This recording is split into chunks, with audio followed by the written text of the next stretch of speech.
क्या आपने कभी सोचा है कि दो लाइन के मिलने से जो एंगल बनता है वो कभी ज्योमेट्री का एक पूरा बेस बन जाएगा? फ्रेंड, अगर आपको ज्योमेट्री को बहुत ही सिंपल और आसान तरीके से सीखना है तो ये वीडियो आपके लिए है। नमस्कार दोस्तों, स्वागत है आपका अपने चैनल पर जिसका नाम है विज्ञान मार्ग लर्निंग मैथ्स। आज अपने चैनल पे हम आपको क्लास 9 मैथ्स के चैप्टर लाइंस एंड एंगल्स के इंट्रोडक्शन और इंपॉर्टेंट डेफिनेशंस को बहुत ही आसान तरीके से हम बताने वाले हैं।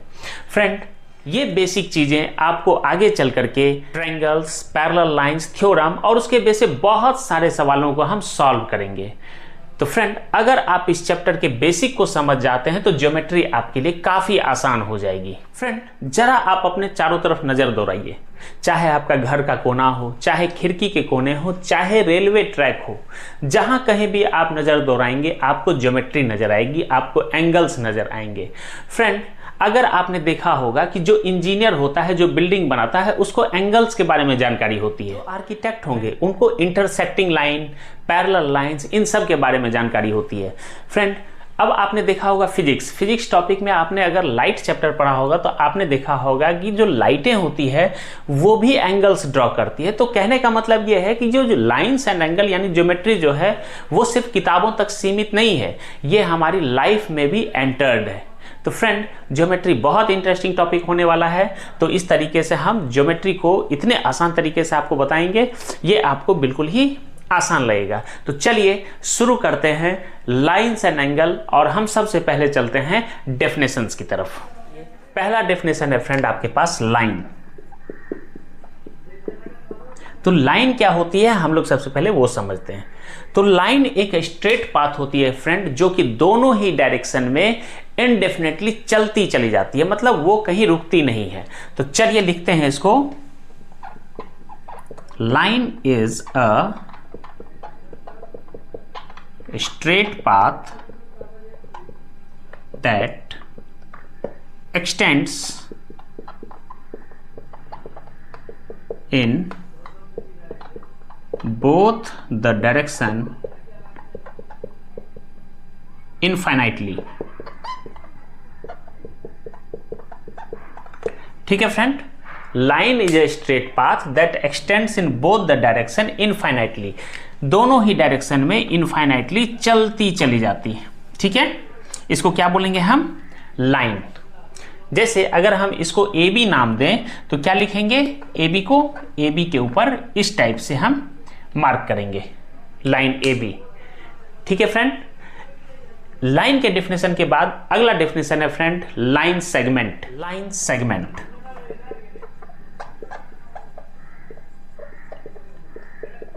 नाम से ही पता चल रहा है फ्रेंड, लाइन का सेगमेंट। लाइन सेगमेंट मतलब लाइन में से ही कुछ पार्ट को बाहर निकाल लेना, उसको बोलेंगे लाइन सेगमेंट। तो हम क्या बोलेंगे? The part of line, the part of line which has two end point।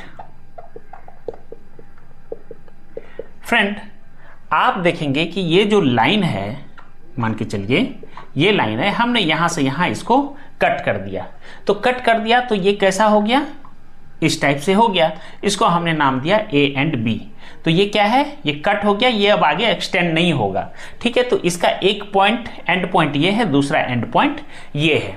तो इसको बोलेंगे हम लाइन सेगमेंट, ए बी।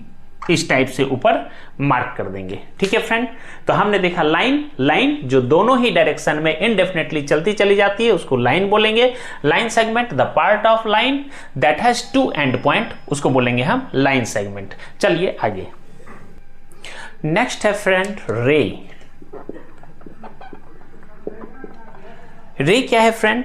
ये भी लाइन का एक पार्ट है, लेकिन उसमें एक एंड रहेगा और दूसरा इनफाइनाइटली आगे बढ़ता रहेगा। The part of line,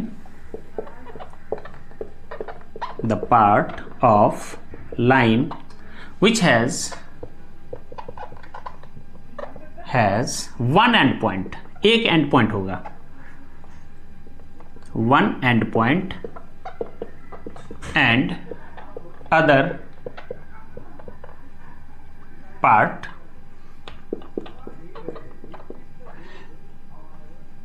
goes infinitely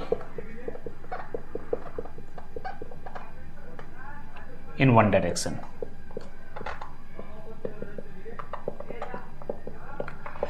तो रे क्या हो गया?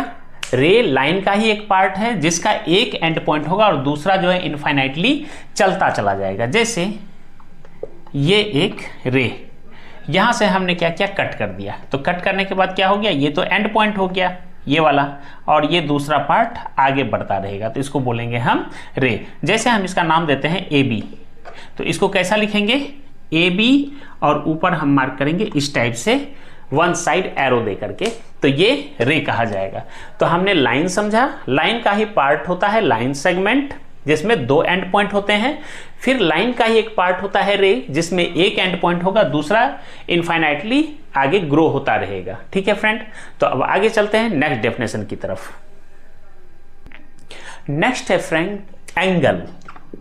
एंगल किसे बोलते हैं?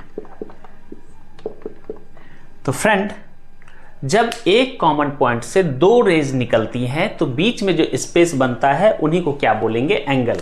जैसे हम देखते हैं कि ये एक पॉइंट है, इस पॉइंट से एक रे ये निकला और एक रे ये निकला, तो इनके बीच जो स्पेस आ रहा है यही क्या है, एंगल।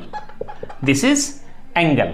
ठीक है फ्रेंड, तो व्हेन लिखेंगे इसका definition, when two rays emerges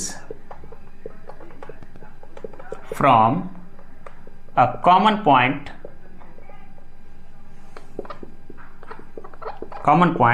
then the space between them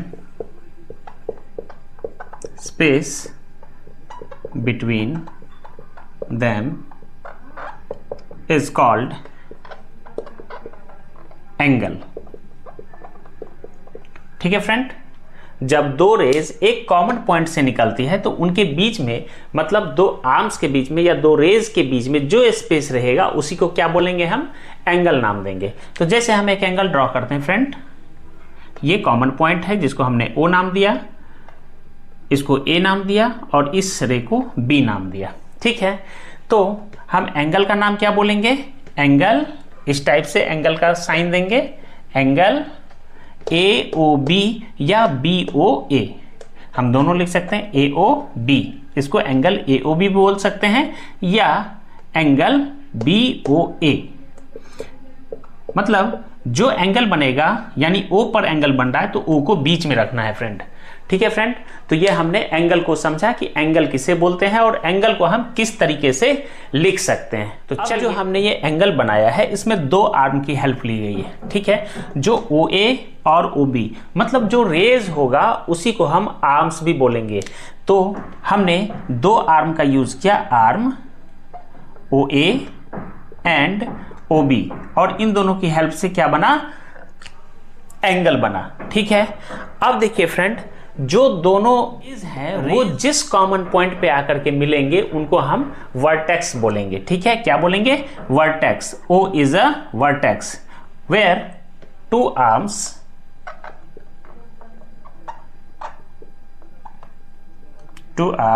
meet at a common point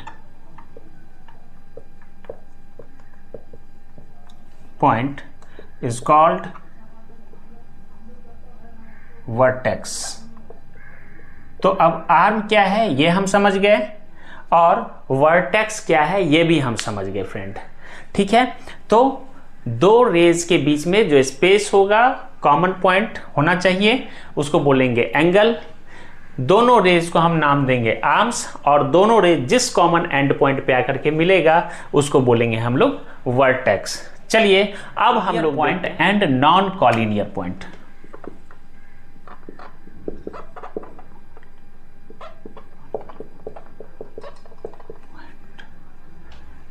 collinear point. Collinear point क्या होता है फ्रेंड, व्हेन थ्री और मोर पॉइंट्स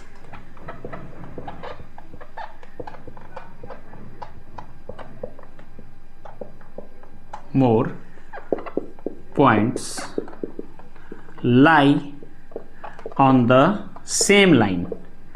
फ्रेंड, अगर एक ही लाइन पर 3 या 3 से ज्यादा पॉइंट लाई करेगा तो उसको बोलेंगे हम कॉलिनियर पॉइंट। ठीक है, मतलब एक ही लाइन पर, अगर ये लाइन है तो इसी लाइन पर 3 पॉइंट अगर लाई कर गया या उससे ज्यादा तो उसको क्या बोलेंगे, कोलिनियर, मतलब एक साथ दोनों लाइनें हैं। ठीक है, non collinear point.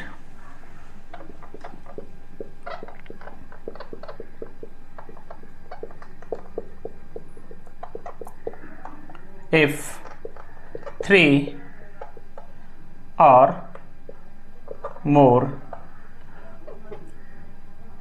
points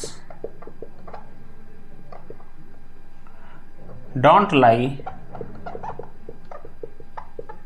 on the same line,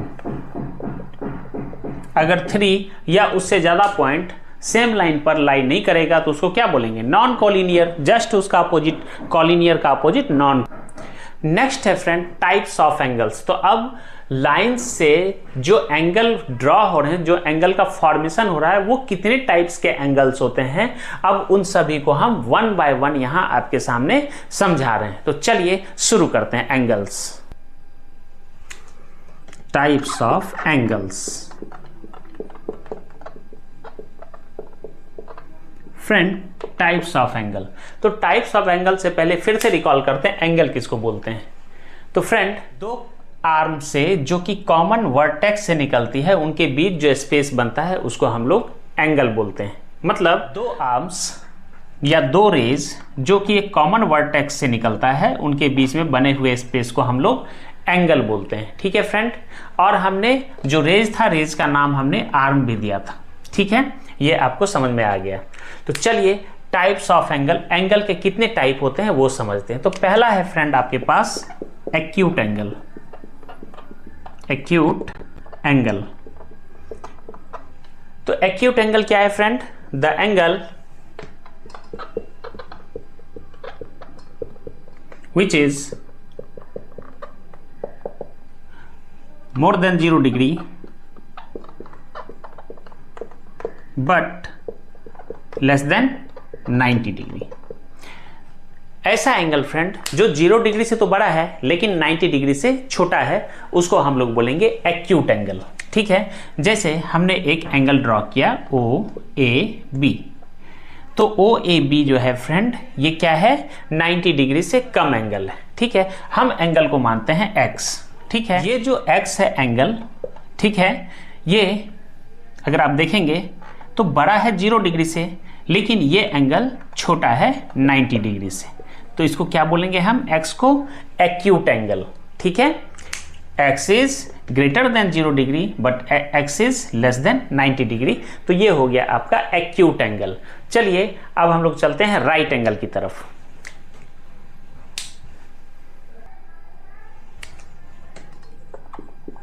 right angle,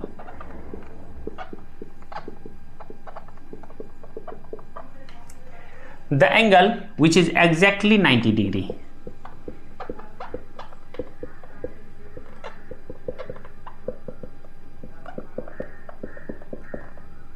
exactly 90 degree. Friend, जैसे ये आपका वर्टेक्स है, वर्टेक्स से एक रे इस तरीके से गया है और दूसरा रे जो है इसके ऊपर परपेंडिकुलर है। ठीक है, तो ये जो आपका एंगल बनेगा ये क्या बनेगा, राइट एंगल। जैसे हमने ओ ए बी इसको नाम दिया, तो एंगल बी ओ ए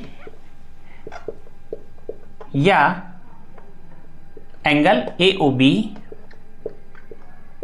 क्या होगा, 90 डिग्री के इक्वल होगा। ठीक है फ्रेंड, यानी ये क्या है, बी ओ यानी O B is perpendicular to A O. ये परपेंडिकुलर है और जब भी परपेंडिकुलर ड्रॉ होगा तो एंगल कितना बनेगा, 90 डिग्री। तो the angle which is exactly 90 degree is called right angle triangle, sorry right angle. ठीक है फ्रेंड, तो अब इसको लिखने का क्या तरीका है, एंगल को हम बीच में डालते हैं। ठीक है, और हम ये यहाँ पे मेंशन कर दिए कि O B is perpendicular, O B right angle के बाद चलते हैं अगले एंगल की तरफ। नेक्स्ट है friend obtuse angle.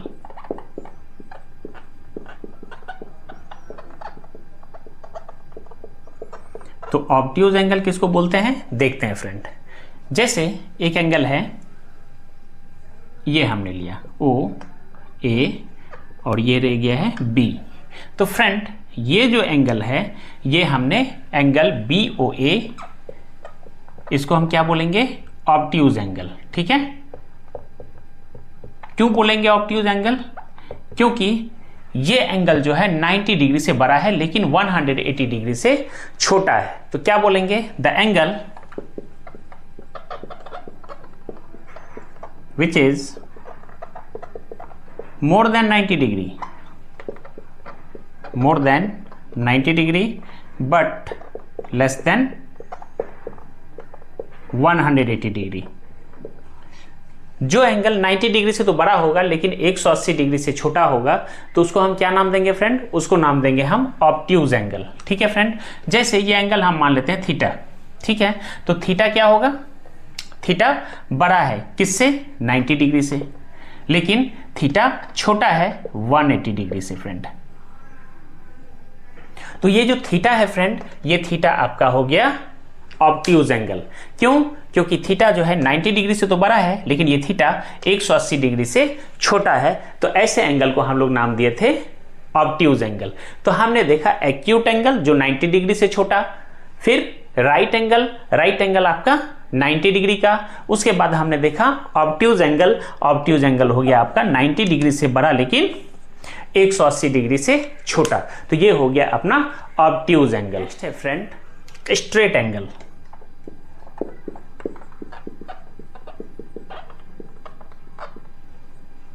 Straight angle, तो फ्रेंड जो स्ट्रेट लाइन पे एंगल बनेगा उसको बोलेंगे straight angle. The angle on a straight line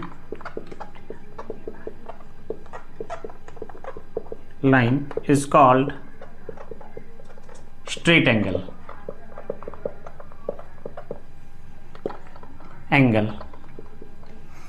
ठीक है, तो जैसे ये एक लाइन, ये एक रे है फ्रेंड। ठीक है, तो इस पे कितना डिग्री का एंगल बनेगा, इस पे आपको बनेगा 180 डिग्री का एंगल। ठीक है फ्रेंड, तो जैसे हमने नाम दिया ए बी।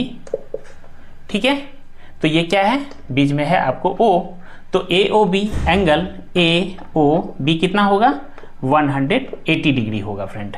ठीक है, ओ ए एक रे है, एक आर्म ये हो गया, ओ बी एक रे है, दोनों स्ट्रेट लाइन पर आ गया है। तो इसको यहां जो एंगल बनेगा वो हम बोलेंगे स्ट्रेट एंगल और इसका वैल्यू होता है 180 डिग्री। ठीक है फ्रेंड, चलते हैं आगे। नेक्स्ट टाइप है friend reflex angle. Reflex angle, तो देखते हैं रिफ्लेक्स एंगल क्या होता है friend.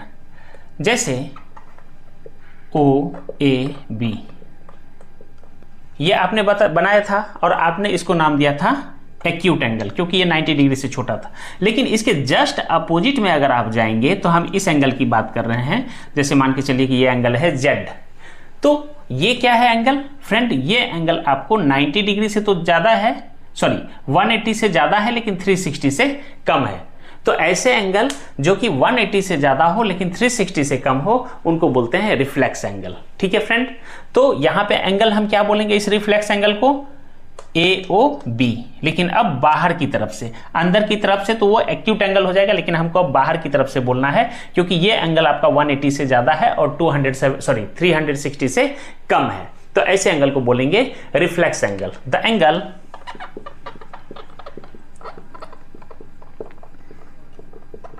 which is more than 180 degree but less than 360 degree. ठीक है, जैसे हमने इसको नाम दिया Z। ठीक है, तो एंगल Z जो है फ्रेंड वो बड़ा है 180 से, लेकिन यही एंगल Z जो है छोटा है 360 डिग्री से। तो ये आपका हो गया रिफ्लेक्स एंगल। ठीक है, तो ओवरव्यू ले लीजिए। सबसे पहले acute angle less than 90 degree, फिर राइट एंगल एग्जैक्टली 90 डिग्री, फिर आपके पास हो गया ऑब्ट्यूज एंगल जो कि मोर देन 90 डिग्री। फिर उसके बाद आपका हो गया स्ट्रेट एंगल जो कि 180 डिग्री, और उसके बाद है आपका रिफ्लेक्स एंगल जो कि 180 से ज़्यादा लेकिन 360 डिग्री से कम। तो ये हमने सारे एंगल्स के टाइप पढ़ लिए। अब हम लोग चलते हैं अगले एंगल की तरफ जिसका नाम है complementary angle. Complementary angle,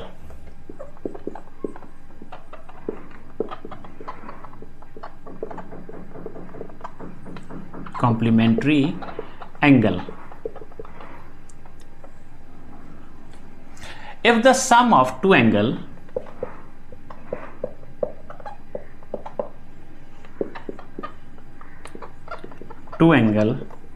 is 90 degree, ठीक है, is called complementary angle।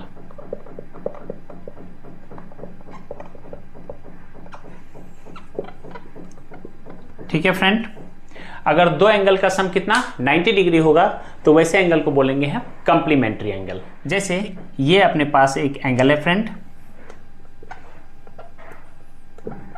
OAB, और हमने इस एंगल को डिवाइड कर दिया C, यानी हमारे पास दो एंगल बन गए AOC और BOC।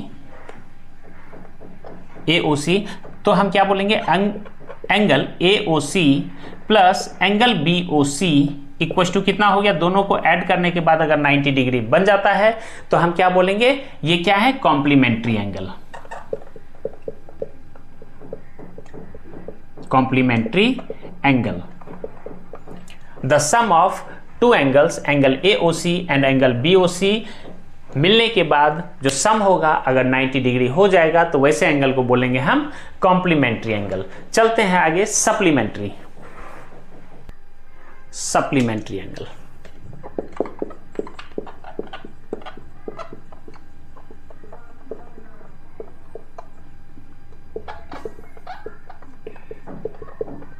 तो इसका होगा फ्रेंड टू एंगल्स, जैसा आपका कॉम्प्लीमेंट्री था ठीक वैसा ही है, two angles whose sum is यहां पे 180 degree. Two angles whose sum is 90 degree complementary, two angles whose sum is 180 degree is supplementary angle. Supplementary angle, ठीक है फ्रेंड, जैसे ये O है, ये A है, OA OB, ठीक है फ्रेंड, और यहां पे इस टाइप से एक रह गया है, तो एंगल ये और एंगल ये, इन दोनों को ऐड करने के बाद कितना आना चाहिए, 180 डिग्री। तो इसको मान लेते हैं C। Angle AOC plus angle BOC equal to कितना आएगा, इक्वल टू 180 डिग्री। तो इन दोनों एंगल को हम क्या बोलेंगे, सप्लीमेंट्री एंगल। ठीक है फ्रेंड, यानी एंगल का सम अगर 180 डिग्री तो सप्लीमेंट्री, और एंगल का सम अगर 90 डिग्री तो उनको बोलेंगे कॉम्प्लीमेंट्री एंगल। नेक्स्ट है friend adjacent angle. Adjacent angle, जैसे नाम से ही पता चल रहा होगा, एडजेसेंट मतलब बगल वाला। ठीक है, तो एडजेसेंट एंगल किनको बोलते हैं, ठीक है, तो एडजेसेंट एंगल उनको बोलेंगे जिसमें एक कॉमन वर्टेक्स होगा, एक कॉमन आर्म होगा, और जो अनकॉमन आर्म होंगे वो डिफरेंट साइड होंगे कॉमन आर्म के, तो वैसे एंगल को बोलेंगे adjacent angle. The angle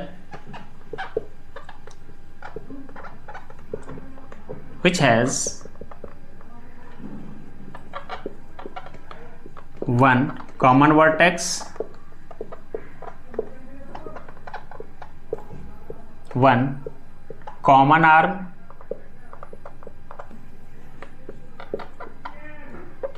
one common arm and uncommon arm on different sides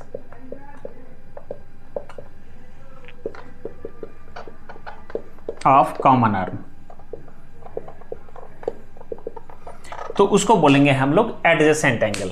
तो एडजेसेंट एंगल आसपास का एंगल होगा जिसमें कॉमन वर्टेक्स होगा। जैसे ये वर्टेक्स है, वर्टेक्स से हम क्या करते हैं, दो रेज को ड्रॉ करते हैं, ठीक है। और उसमें एक कॉमन हमने क्या किया, यहां से एक रे और ड्रॉ किया बीच में, ठीक है। तो ये जो आपका है कॉमन वर्टेक्स हो गया। इस कॉमन वर्टेक्स में अगर आप देखेंगे जो बीच वाला आपका आर्म है ये कॉमन आर्म हुआ, ठीक है। जैसे O A B C, तो O क्या है, वर्टेक्स, OC क्या है, common arm, OB and OA क्या है, OA OB क्या है, अनकॉमन आर्म। तो फ्रेंड इस फिगर में आप देखिए तो आपको वो जो वर्टेक्स है ये वर्टेक्स कॉमन वर्टेक्स है, क्योंकि यहीं से आपको तीनों रेज निकली है। जो बीच वाला OC लाइन है, OC रे है, वो आपको कॉमन आर्म है, और OA और OB अनकॉमन आर्म है, जो कि कॉमन आर्म के डिफरेंट साइड में, एक ऊपर की तरफ है और एक नीचे की तरफ है। तो यहां जो एंगल ड्रॉ हो रहा है, एक एंगल ये और एक एंगल ये, तो ये दोनों एंगल आपस में क्या होंगे, एडजेसेंट एंगल होंगे, ठीक है। यानी angle AOC and angle BOC are adjacent angle, ठीक है फ्रेंड। तो अब हमको समझ में आ जाएगा ना कि एडजेसेंट एंगल अगर हमको पहचानने के लिए बोले तो कैसे हम पहचानेंगे। हम पहचानेंगे कि उसमें जो एक कॉमन आर्म होना चाहिए, कॉमन वर्टेक्स होना चाहिए, और जो अनकॉमन आर्म है वो different sides of common arm होना चाहिए। अगर ये तीनों क्राइटेरिया फुलफिल कर रहा है तो उनके बीच में बने हुए एंगल क्या होंगे, वो होंगे एडजेसेंट एंगल। तो फ्रेंड हमने एडजेसेंट एंगल को भी कंप्लीट किया। चलते हैं आगे। नेक्स्ट है फ्रेंड लीनियर पेयर एंगल्स।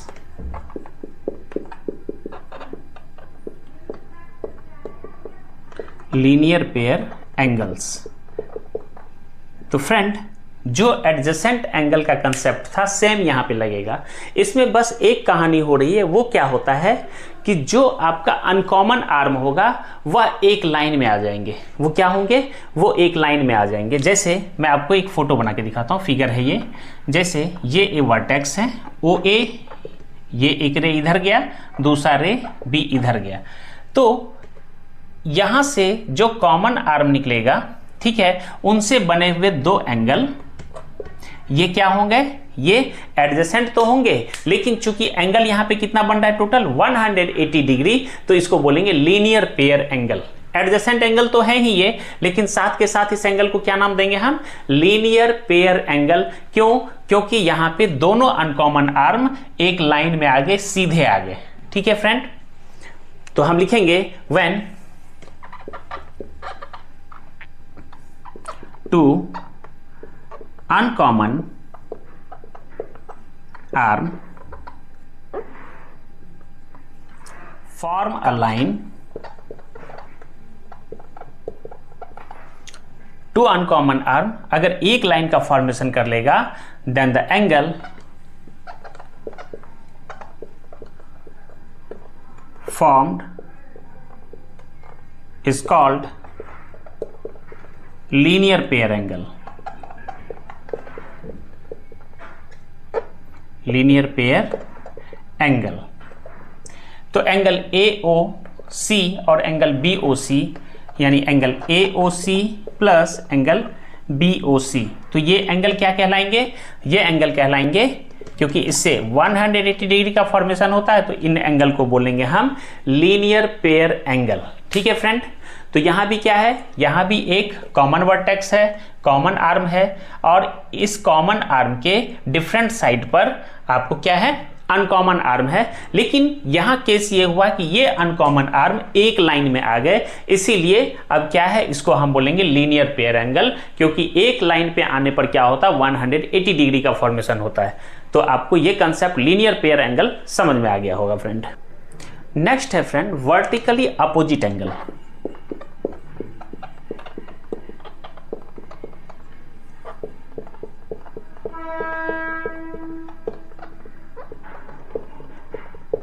क्या होता है वर्टिकली अपोजिट एंगल? फ्रेंड, जब दो लाइन एक दूसरे को क्रॉस करता है तो वर्टिकली अपोजिट एंगल का फॉर्मेशन होता है। उसमें अपोजिट एंगल जो होते हैं एक दूसरे के बराबर होते हैं। तो चलिए, when to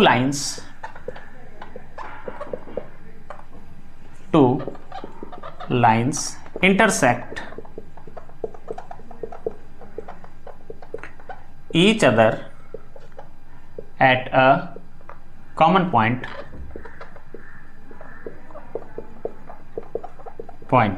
then vertically opposite angle is formed.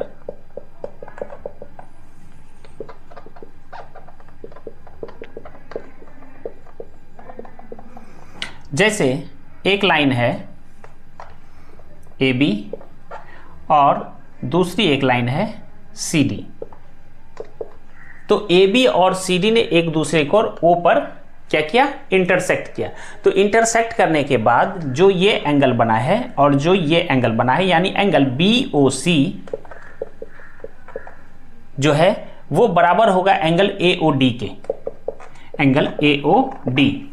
तो यानी angle BOC equals to angle AOD, और ऐसे एंगल को बोलेंगे वर्टिकली अपोजिट एंगल। ठीक है, तो ये क्या हो गया? वर्टिकली